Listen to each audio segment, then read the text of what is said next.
Hello बच्चों, हम लोग पढ़ने वाले हैं एल्डोल कंडेंसेशन रिएक्शंस। उसमें हम बात करते हैं सबसे पहले कि रिएजेंट क्या यूज करते हैं। तो हम लोग रिएजेंट यूज करते हैं dilute NaOH and dilute KOH and aqueous sodium carbonate ये सब हम रिएजेंट यूज करते हैं। अगर हम बात करें कि जनरली क्या यूज देखने को मिलेगा आपके पास सोडियम हाइड्रोक्साइड या पोटेशियम हाइड्रोक्साइड ये रिएजेंट देखने को मिलेगा। अगर हम बात करें कि कंडीशंस क्या है, तो एल्डिहाइड्स एल्डिडोन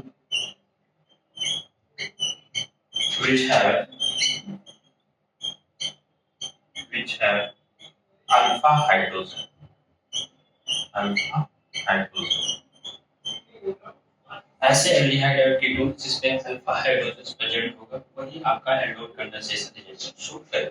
अगर आप बात करें कि कैसे देखेंगे हम लोग एल्डोल अल्फा हाइड्रोजन के बारे में, तो बात करते हैं।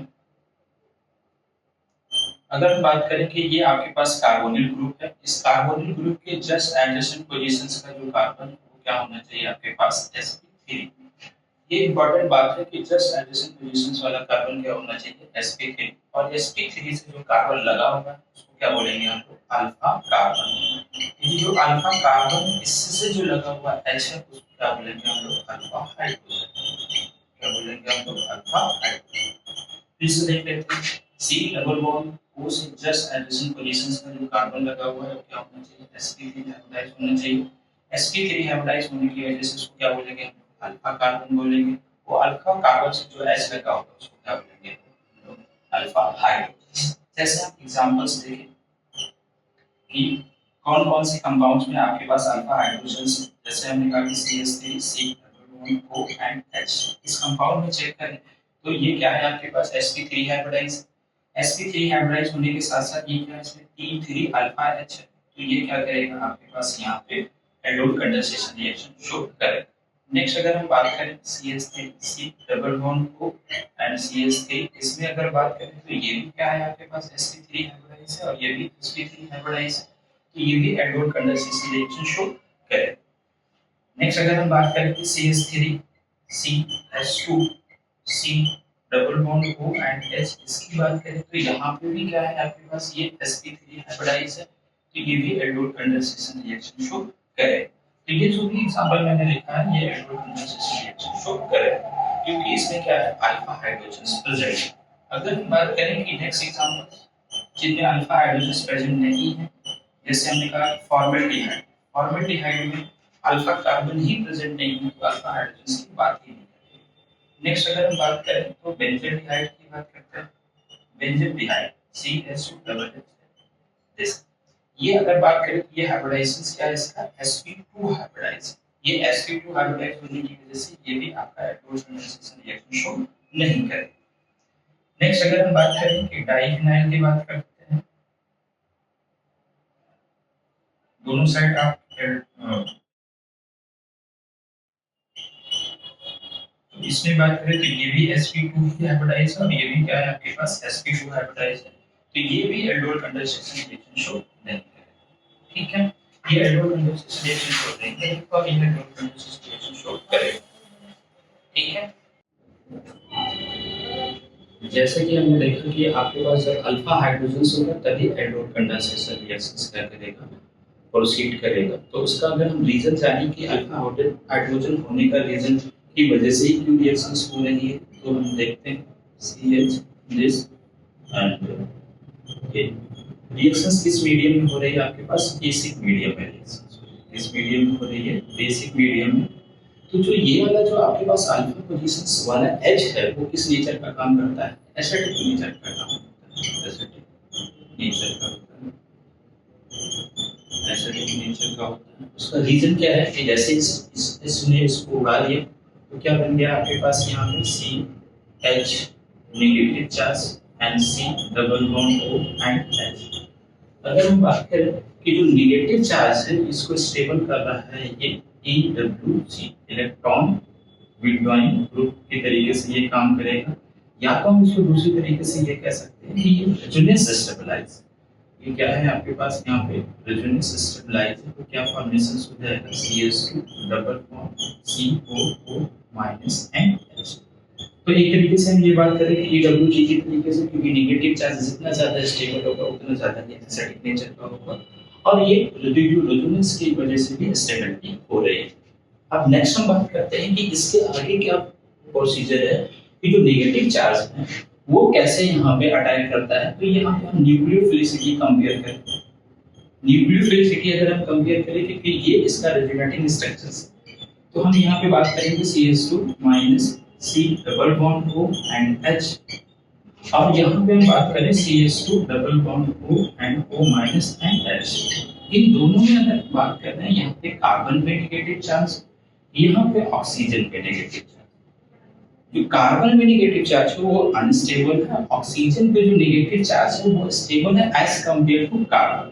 तो न्यूक्लियोफिलिसिटी ज्यादा किसकी होगी आपके पास, यहाँ पे कार्बन वाले पे जो नेगेटिव चार्ज है वो अनस्टेबल होने की वजह से न्यूक्लियोफिलिसिटी ज्यादा होगी। नेक्स्ट हम बात करते हैं कि कंडीशंस हमने देख लिया और उसका रीजन देख लिया, फिर उसके बाद हमने न्यूक्लियोफिलिसिटी कंपेयर कर लिया। तो रिएक्शंस की अगर बात करें हम CS3 C double bond O and H, इसके अगर हम डाइल्यूट NaOH NaOH के प्रेजेंस में प्रेजेंट करें या डाइल्यूट KOH ले लें NaOH ले लें, तो आपका यहाँ पे ओडेट का क्या फॉर्मेशन होगा अगर हम बात करें तो CS3 COH and H and CH2 and C double bond O and H। ये आपका प्रोडक्ट का फॉर्मेशन होगा। अगर हम बात करें तो ये अल्फा पोजीशन हो गई, ये बीटा पोजीशन। इसको क्या बोलते हैं हम लोग, एल्डोल बोलते हैं। क्या बोलते हैं, एल्डोल बोलते हैं। इसको क्या बोल सकते हैं हम, बीटा हाइड्रॉक्सी एल्डिहाइड। अगर आपके पास यही कंडीशंस दिया हुआ है कि डाइल्यूट KOH या NaOH के प्रेजेंस में रिएक्शंस हो रही, तो आपका पहले क्या फॉर्मेशन होगा, एल्डोल का फॉर्मेशन होगा। एल्डोल का फॉर्मेशन होने के बाद अगर हीट गिवन है, अगर क्या है आपके पास हीट गिवन है, तो आपका यहाँ पे अल्फा बीटा अनसैचुरेटेड कंपाउंड का फॉर्मेशन होगा। जैसे हम बात करें कि C double bond H and C double bond O and H, ये आपका फॉर्मेशन होगा जिसको हम बोलते हैं अल्फा बीटा अनसैचुरेटेड एल्डिहाइड। अगर हम यहाँ पे बात कर रहे हैं कि 2 unit of this aldehyde gives two aldol product, aldol product के साथ अगर हीटिंग दिया हुआ है तो आपका क्या होगा, अल्फा बीटा अनसैचुरेटेड एल्डिहाइड का फॉर्मेशन होगा। अगर हम बात करें तो यहाँ पे जो हीटिंग के इफेक्ट से क्या हो रहा होगा, आपका एलिमिनेशन हो रहा है। तो किस रिएक्शंस मैकेनिज्म से रिएक्शंस होती है, इवन सीवियर रिएक्शंस मैकेनिज्म से रिएक्शंस होती है। अब नेक्स्ट हम लोग देखते हैं इसकी मैकेनिज्म के बारे में। फर्स्ट अगर हम बात करते हैं, फर्स्ट स्टेप में क्या हो रहा होगा, CS2 and H C double bond O and H। इसमें अगर हम बात करें तो यहाँ पे जो बेसिक मीडियम में रिएक्शंस हो रही है, ये बेसिक मीडियम में रिएक्शंस हो रही है, तो ये H को क्या करेगा, ये रिमूव करेगा। तो आपका फॉर्मेशन हो जाएगा CS2 negative charge C double bond O and H। ये आपके पास बन गया है इनोलेट आयन। ये क्या बना आपके पास, इनोलेट आयन। जो ये इनोलेट आयन ये रेजोनेंस स्टेबलाइज है, आपका ये इधर शिफ्ट हो जाएगा और ये इधर शिफ्ट हो जाएगा। तो C double bond this and OH and H। ठीक है, अब न्यूक्लियोफिलिसिटी ऑलरेडी हमने डिस्कस कर चुके हैं। तो सेकंड स्टेप में क्या हो रहा होगा कि आपका जो यहाँ पे कार्बोनिल ग्रुप है दूसरा वाला, उस पे एज अ न्यूक्लियोफाइल ये वाला जो आपके पास इनोलेट आयंस का फॉर्मेशन हुआ है वो क्या करेगा, एज अ न्यूक्लियोफाइल अटैक करेगा। ये न्यूक्लियोफाइल किस पोजीशंस पे अटैक करेगा, इलेक्ट्रॉन डेफिशिएंट्स वाले पोजीशंस पे। तो हम बात करें तो यहाँ पे क्या है, पार्शियली पॉजिटिव, और यहाँ पे क्या है आपके पास, पार्शियली नेगेटिव। तो ये इलेक्ट्रॉन डेफिशिएंट पोजीशंस पे अटैक करेगा और ये बॉन्ड को ऐसे ओपन करेगा। नेक्स्ट हमारा क्या फॉर्मेशन होगा वो लिख लेते हैं, CS3 CO minus and H यहाँ पे ऑलरेडी प्रेजेंट है एंड CH2 जो यहाँ से अटैच हुआ है C double bond O and H। ये इस पोजीशन से जो अटैच किया है उसी तरीके से मैंने यहाँ पे एज इट इज लिख दिया। इन द थर्ड स्टेप क्या होगा आपके पास, यहाँ पे जो CH3 O नेगेटिव है आपके पास एक्व सॉल्यूशंस यहाँ पे है, ये वाटर रिमूव हुआ था, वहाँ से क्या करेगा यहाँ से आपके पास H प्लस को एक्सेप्ट कर लेगा। ये H प्लस को क्या करेगा, ये H प्लस यहाँ पे क्या कर लेगा, एक्सेप्ट कर लेगा, जिससे आपका फॉर्मेशन हो जाएगा एल्डोल का फॉर्मेशन होगा। इसका फॉर्मेशन हो जाएगा आपके पास यहाँ पे एल्डोल का फॉर्मेशन। ये अभी एल्डोल का फॉर्मेशन हुआ है, जब तक आपका हीट नहीं गिवन है तो आपको यही प्रोडक्ट लिखना है बीटा हाइड्रोक्सी हाइड्रोलाइसिस में। अगर आपको हीट गिवन है तो आपको क्या लेना है, यहाँ पे CH3CH and OH CH2 C double bond O and H। यहाँ पे क्या करना है आपको, यहाँ से कि यहाँ पे बेसिक मीडियम है आपके पास यहाँ पे, और ये जो OH है ये यहाँ पे क्या है, वीक लिविंग, क्या है आपके पास वीक लिविंग ग्रुप है। आपको पता है कि वीक लिविंग ग्रुप जब भी होता है और यहाँ पे बेसिक मीडियम रहता है तो आपका क्या फॉर्मेशन होता है, यहाँ पे किस रिएक्शन से मैकेनिज्म से रहती है रिएक्शन, E1CP मैकेनिज्म से रिएक्शन रहती है। E1CP रिएक्शन मैकेनिज्म क्या होती है कि ये आपका ये वाली पोजीशन से H को क्या करेगा, रिमूव करेगा, जिससे एनायन का फॉर्मेशन होगा, जिससे एनायन का फॉर्मेशन होगा, और फिर उसके बाद ये आपके पास यहाँ पे एनायन का फॉर्मेशन हो गया। ये वाले H को क्या किया, इसने रिमूव किया। अब नेक्स्ट स्टेप में क्या होगा कि यहाँ पे डबल बॉन्ड बना के ये यहाँ से ऐसे रिमूव हो जाएगा, इससे आपके पास क्या बन जाएगा, यहाँ पे अल्फा बीटा अनसैचुरेटेड एल्डिहाइड का फॉर्मेशन होगा। तो इस तरीके से आपके मैकेनिज्म है। आपको एक बार फिर से रिकॉल कर देते हैं मैकेनिज्म के बारे में। फर्स्ट स्टेप में क्या हुआ है, आपके पास इनोलेट आयन का फॉर्मेशन हुआ है। सेकंड स्टेप में जो इनोलेट आयंस का फॉर्मेशन हुआ है वो एज ए न्यूक्लियोफाइल पे क्या किया है, अटैक किया है। अटैक करने के बाद थर्ड स्टेप में क्या हुआ है कि इसका प्रोटोनेशन हुआ है, H प्लस इसने क्या कर लिया, एक्सेप्ट कर लिया, जिससे एल्डोल का फॉर्मेशन हो गया। एंड लास्ट स्टेप में क्या हुआ है कि अगर हीटिंग गिवन है तो आपको क्या करना है, इक्वल सीबी मैकेनिज्म से आपके पास यहाँ पे क्या कर देना है, अल्फा बीटा पोजीशन पे डबल बॉन्ड ला देना है। ठीक है, नेक्स्ट हम लोग बात करने वाले हैं शॉर्ट ट्रिक की बात करने वाले हैं। अगर हमें डायरेक्टली क्या करना है, आपके पास प्रोडक्ट का लिखना है CH3 C double bond H, इसके 2 यूनिट लेना है। 2 यूनिट लेने पे हमें क्या प्रोडक्ट का फॉर्मेशन होगा, उसको डायरेक्ट अगर लिखना है तो हम क्या करेंगे, इस प्रोडक्ट को लिखेंगे CH3 CH डबल बॉन्ड को, इसका ऑक्सीजन ओपन कर देंगे।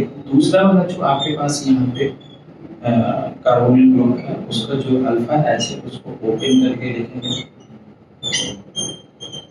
और उससे ये वाला पार्ट क्या कर देंगे, उड़ा देंगे, जिससे आपके पास फाइनल प्रोडक्ट का फॉर्मेशन हो जाएगा CH3 CH double bond CH C double bond O and H। ये आपका formation final product. Next example की बात करें तो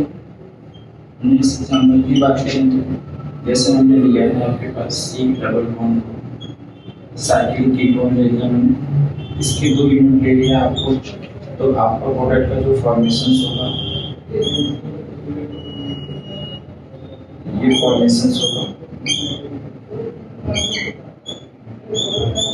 इसकी अगर बात करें तो कैसे हमने लिखा है, तो हमने क्या किया कि इसका एक कंपाउंड ऐसे ले लिया और इसकी पोजीशन पे जो H है, अल्फा पोजीशन पे H है, और जो दूसरा वाला कार्बोनिल ग्रुप था आपके पास उसके ऑक्सीजन को ओपन करके लिखते हैं, ये इसको इससे कैंसिल आउट करके हमने। ठीक, तो ये शॉर्ट ट्रिक के हेल्प से हम डायरेक्टली प्रोडक्ट का फॉर्मेशन लिख सकते हैं। ठीक है, नेक्स्ट हम बात करते हैं कि intramolecular aldol condensation reactions. Next क्या है आपके पास, इंट्रामॉलिक्यूलर एल्डोल कंडेंसेशन। अब हम देखने वाले हैं इंट्रामॉलिक्यूलर एल्डोल कंडेंसेशन रिएक्शन, जिसमें हम कंडीशंस की बात करें तो सी डबल बॉन्ड O के कितने ग्रुप होने चाहिए? एटलीस्ट 2 टाइम्स ग्रुप होने चाहिए। और इसमें बात करें कि रिंग साइज क्या होना चाहिए? रिंग साइज होना चाहिए आपके पास 5 मेंबर या 6 मेंबर। एग्जाम्पल की बात करें तो क्या एग्जाम्पल हमें लेना है यहाँ? तो हम यहाँ पे देखते हैं कि एग्जाम्पल यहाँ पे हम बात करें तो ये इसको एच ले लिया, तो 1 2 3 4 5 और यहाँ पे हमने ले लिया, ठीक है। इसमें अगर हम बात करें तो आपके पास 2 कार्बोनिल ग्रुप प्रेजेंट है, एक ये है और एक ये है। इसमें अल्फा हाइड्रोजन की बात करें तो यहाँ पे भी अल्फा हाइड्रोजन है और यहाँ पे भी अल्फा हाइड्रोजन। तो हम देखते हैं कि दोनों आइडेंटिकल है, तो किसी भी जगह से हम अल्फा एच को रिमूव कर देते हैं। यहाँ से ये अल्फा एच है, ये जो अल्फा एच है यहाँ से रिमूव होकर नेगेटिव चार्ज कहाँ पर अटैक कर देगा? इस वाले कार्बन ग्रुप पे अटैक कर देगा। तो हम देखें कितने मेंबर का रिंग का फॉर्मेशन हुआ है? 1 2 3 4 एंड 5।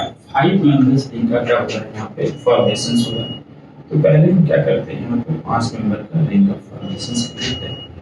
1 2 3 4 एंड 5। 5 मेंबर का रिंग का फॉर्मेशन हो गया। 1 पे हमने क्या रखा है? यहाँ पे CH2 रख दिया और आपके पास 2 पे जो है वैसे ही 3 पे 4 पे एंड 5 पे। 5 पे क्या हो रहा है आपके पास यहाँ पे? O माइनस का फॉर्मेशन हो रहा है। ये O माइनस का जो फॉर्मेशन हुआ है अब ये क्या करेगा? H प्लस में एक्सेप्ट कर लेगा, तो आपके पास ये फॉर्मेशन हो जाएगा यहाँ पे, ये फॉर्मेशन हो जाएगा यहाँ पे बीटा हाइड्रोक्सी एल्डोल का फॉर्मेशन हो जाएगा। और अगर आपके पास यहाँ पे हीटिंग आ गई तो ये हो गया अल्फा, ये हो गया बीटा और ये हो गया गामा। तो पॉसिबिलिटी ये है कि यहाँ पे भी एलिमिनेशन हो सकता है और यहाँ पे भी एलिमिनेशन हो सकता है। तो आपके 2 प्रोडक्ट का फॉर्मेशन हो सकता है आपके पास, जो कि मेजर कौन सा होगा? अल्फा बीटा वाला। क्यों? क्योंकि हम कहते हैं कि जहाँ पे जितना ज्यादा नंबर्स ऑफ अल्फा एच होते हैं वो ज्यादा स्टेबल होता है। तो ये मेजर हो गया आपके पास। और यहाँ पे क्या हो जाएगा आपके पास? यहाँ पे माइनर का फॉर्मेशन हो जाएगा। मैं लिख देता हूँ CH2 एंड ये हो गया आपके पास माइनर। तो इस तरीके से आपका यहाँ पे intramolecular aldol condensation reaction show. ठीक है, ओके, थैंक यू।